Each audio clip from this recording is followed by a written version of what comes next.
নমস্কাৰ সকলোকে স্বাগতম জনাইছোঁ মোৰ অন্য এটা ভিডিঅ'লৈ। আজি মই একেবাৰে সাধাৰণ এটা ৰেচিপি শ্বেয়াৰ কৰিবলৈ লৈছোঁ।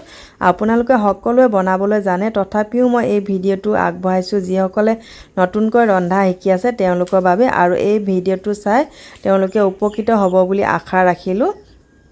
পাতখন জুইত সেকি লৈছিলোঁ আৰু মাছখিনি ভালকৈ ধুই মেলি চফা কৰি ল'লোঁ।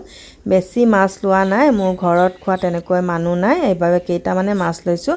ইয়াতে মই নিমখ, হালধি আৰু কেইফুটামান ৰচুন, কেইটামান কেঁচা জলকীয়া, 2 খিলামান মচন্দৰী পাত আৰু অকণমান মিঠাতেল দি ভালকৈ এতিয়া মাছত সানি ল'ম।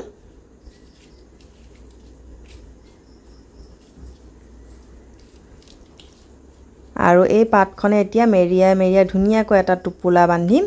মই এই মাছ মেৰিয়া টোপোলাটো মোৰ আইতাৰ পৰা বহুত বছৰ আগতেই শিকিছিলোঁ। আইতা ইমান ধুনীয়াকৈ মাছৰ টোপোলা বা যিকোনো বস্তু পাতত দিলে, কচু হওক কিবা হওক, ধুনীয়াকৈ টোপোলাটো মেৰিয়াই। মই বহুত বছৰ আগতে আইতাৰ পৰা এনেকৈ শিকি থৈছোঁ মাছৰ টোপোলা বা যিকোনো এনেকৈ বন্ধা টোপোলাটো। এনেকৈ বান্ধিলে খুলি নাযায়, টোপোলাটো ধুনীয়া হৈ থাকে।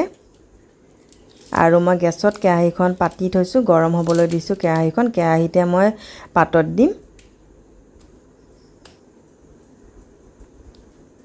এয়া কেৰাহীখনত উঠাই দিলোঁ আৰু ঢাকনখন দি দিলোঁ। 20 মিনিটমান পাছত মাছ পাতত দিয়া ৰেডি হৈ যাব। এইখিনিতে আপোনালোকক এটা ৰিকুৱেষ্ট কৰিছোঁ, যিসকলে মোৰ চেনেলটোলৈ নতুনকৈ আহিছে ছাবস্ক্ৰাইব কৰি যাব বুলি আশা ৰাখিলোঁ। আৰু ভিডিঅ'টো যদি চাই ভাল লাগে এটা লাইক, কমেণ্ট আৰু শ্বেয়াৰ কৰিব।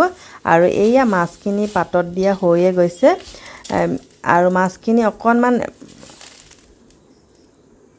এনেকৈ বেকা কৰি তাৰ পানী ভাপটো ওলাব দিব লাগে, তেতিয়াহে খাবলৈ ভাল লাগে। মাছখিনিতো সিজিয়ে যায়, কিন্তু তাৰ পানীটো 10 মিনিটমান এনেকৈ ৰাখিব লাগে পানীটো ওলাবৰ বাবে।